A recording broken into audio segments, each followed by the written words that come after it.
Hello दोस्तों, S B G S S centre में आपका स्वागत है। आज से आपकी हिस्ट्री की I A S P C S R O A R O की क्लास प्रारंभ हो रही है। इस क्लास का मोटिव सिर्फ इतना है कि आपको I A S P C S की कोचिंग के लिए कहीं भटकना ना पड़े और घर बैठे आपको एक संपूर्ण सिलेबस उपलब्ध हो जाए, इसलिए ये वीडियो बनाई जा रही है। इस वीडियो के माध्यम से आपको भारत का इतिहास, भारत की ज्योग्राफी, भारत का पॉलिटिकल और भारत के जो भी आईए से संबंधित सब्जेक्ट होते हैं, वो सारे प्री के सब्जेक्ट आपको यहाँ पर तैयार कराए जाएंगे। यहाँ पर आपको रिटर्न में कुछ भी नहीं मिलेगा। यहाँ पर हम आपको वॉइस मेमो के आधार पर पूरी तैयारी कराएंगे। आपके पास एक कॉपी और एक पेंसिल या डॉट जो भी आप चाहें वो रख सकते हैं। इसमें हम आपको इमला की तरह पढ़कर पूरी सुनाएंगे और आपको उसका एक फेयर नोट्स बनाना है, जैसा कि कोचिंग में होता है। यह एकदम निःशुल्क है।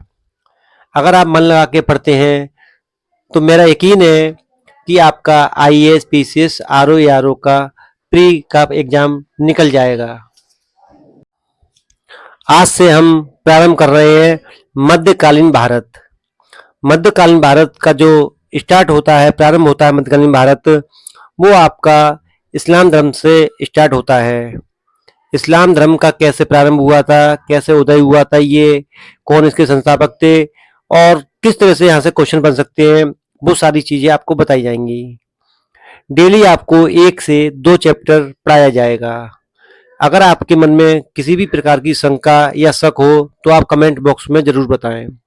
उसका हम कोशिश करेंगे जल्दी से जल्दी 2 से 3 घंटे में या 24 घंटे के अंदर उसका पूर्ण रूप से व्याख्या आपको दी जाए। चलिए शुरू करते हैं आज का चैप्टर। तो सबसे पहले हम हेडिंग डालेंगे मध्यकालीन भारत। मध्यकालीन भारत में जो घटनाएं हैं वो हम एक निगाह में देखेंगे और उसकी व्याख्या करेंगे। तो सबसे पहले इसकी सब हेडिंग डालेंगे इस्लाम का उदय। इस्लाम का उदय हेडिंग डालने के बाद अब आप आ जाएंगे नीचे। अब आप एरो डाल के लिखना प्रारंभ करेंगे। इस्लाम धर्म के संस्थापक डैश पैगंबर हजरत मोहम्मद साहब, अर्थात इस्लाम धर्म के जो संस्थापक हैं वो पैगंबर हजरत मोहम्मद साहब हैं। उन्होंने इस धर्म की स्थापना की थी। अगला एरो या अगली लाइन से आप लिखिए जन्म डैश 570 एडी मक्का सऊदी अरब।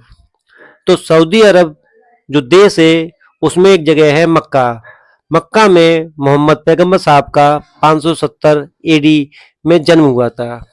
इनका जन्म कुरैश कबीले की बनी हाशिम शाखा में हुआ था। इनके पिता का नाम अब्दुल्ला तथा माता का नाम अमीना था। अगला एरो डालिए व्यवसाय डैश बकरियों की देखभाल करता, कौमा कारवा प्रबंधक, अर्थात इनका व्यवसाय था कि जैसा कि आप जानते हैं सऊदी अरब एक डिजर्ट एरिया है, पूरा पूरा रेगिस्तानी एरिया है। तो वहाँ पे खेती वेती की संभावना ना के बराबर है। तो वहाँ पर पशुओं का पालन बहुत अधिक होता है। तो उसी प्रकार के जो कारवा होते थे या जो कबीले होते थे वो बकरियां, भेड़ और ऊंट पाला करते थे। तो बकरियों का एक पूरा का पूरा जो झुंड होता था उसकी ये देखभाल करते थे। और जो कारवा कारवा एक प्रकार का चलता हुआ हिस्सा होता है। जैसे कोई कबीला जब एक स्थान से दूसरे स्थान पर जाता है तो उसको कारवा कहा जाता है। तो ये उस कारवा के प्रबंधक थे। अगला एरो डालिए पत्नी। अब बात करते हैं इनकी पत्नी के बारे में। इनकी पत्नी का नाम खदीजा था और जब इनका विवाह हुआ था तब मोहम्मद साहब की उम्र 25 वर्ष थी और जो इनकी बेगम साहिबा थी उनकी उम्र उस समय 40 वर्षीय थी और यह एक धनी महिला थी। अगला एरो डालिए ज्ञान प्राप्ति। 40 वर्ष की आयु में देवदूत जिब्राहिल द्वारा, अर्थात इन्हें जो ज्ञान की प्राप्ति हुई थी वो इनकी 40 वर्ष की आयु में ज्ञान की प्राप्ति हुई थी इनको। तो एक देवदूत थे, उनका नाम था जिब्राहिल। कहीं कहीं गैब्रियल भी लिखा हुआ होता है, लेकिन गैब्रियल थोड़ा सही नहीं है, जिब्राहिल सही शब्द है। तो जिब्राइल के द्वारा प्राप्त हुआ था और इनको हिरा नामक एक गुफा थी मक्का में, वहां पर इनको ज्ञान प्राप्त हुआ था।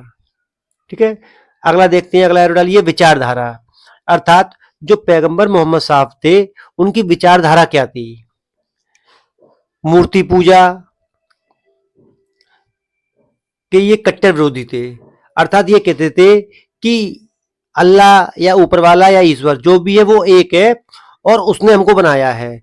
जब उसने हमको बनाया है तो हम कौन होते हैं उनको बनाने वाले। तो ये मूर्ति पूजा के कट्टर विरोधी थे तथा ये एकेश्वरवादी थे। एकेश्वरवाद का मतलब होता है एक ही ईश्वर में विश्वास रखना, अर्थात ईश्वर एक ही है। ठीक है, तो कारण क्या था कि एकेश्वरवादी होने के कारण इन्हें 622 एडी में मक्का को छोड़कर 320 किलोमीटर दूर मदीना जाना पड़ा। और जो ये यात्रा थी, इस यात्रा के कारण ही हिजरी संवत प्रारंभ हुआ था। ठीक है, अब देखिए, अब हम देखते हैं कि इन्हें मक्का को छोड़कर मदीना आखिर जाना क्यों पड़ा था। तो जैसे कि मैंने आपको बताया था कि ये कारवां प्रबंधक थे, तो बकरियां बकरियां पालते थे ये, और इनके जो चाचा जी थे मोहम्मद पैगंबर साहब के, जो चाचा जी थे वो मूर्ति बनाकर बेचा करते थे। तो इनका एक प्रकार का ये व्यवसाय था कि मूर्तियों को बनाकर बेचना, क्योंकि जब इस्लाम धर्म नहीं था तब वहां पर ज्यादातर लोग बुद्ध को मानते थे, बौद्ध धर्म को माना जाता था उस समय। तो फिर क्या हुआ था कि जब इन्होंने बताना शुरू किया कि मूर्ति उर्ति नहीं बनानी चाहिए, एकेश्वरवाद में विश्वास रखने लगे, तो जो इनके चाचा जी थे उनका व्यवसाय प्रभावित होने लगा था। तो इनके चाचा जी ने इनको कारवा से, जो इनका जो कारवा था, जो इनका जो कबीला था, वहां से इनको निकाल दिया और इनको विवश होकर फिर मक्का से मदीना जाना पड़ा। और जब मोहम्मद साहब मक्का से मदीना गए, इसी यात्रा को हिजरी संवत का प्रारंभ होना माना जाता है। अगला एरो डालते हैं, मदीना में अरबी भाषा में कुरान की रचना।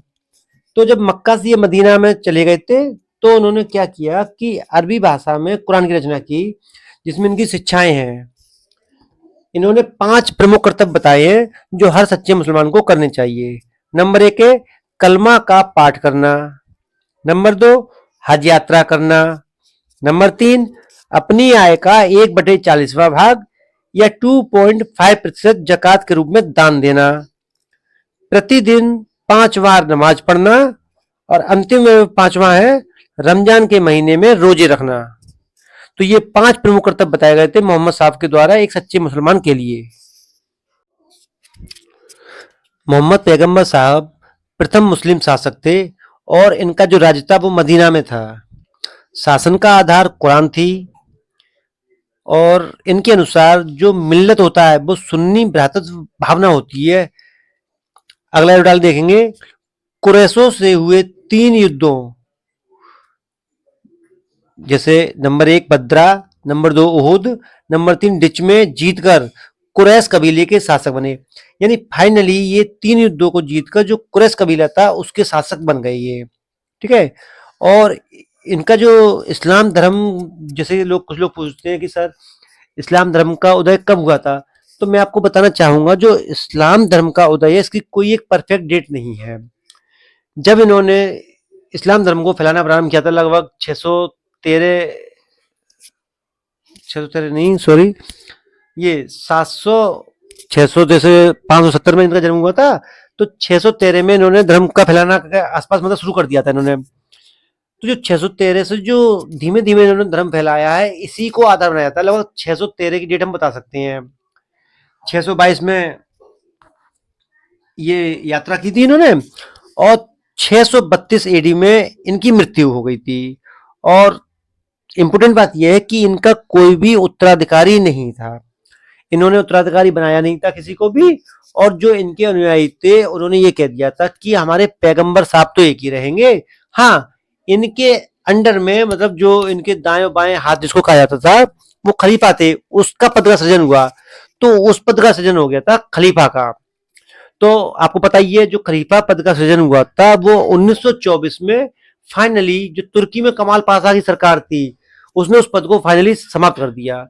तो अंतिम बार जो खलीफा का शासन था वो तुर्की में था और वो 1924 में वही भी खत्म हो गया था। ठीक है, तो ये थी आपकी जो मोहम्मद पैगंबर साहब थे उनकी छोटी सी बायोग्राफी।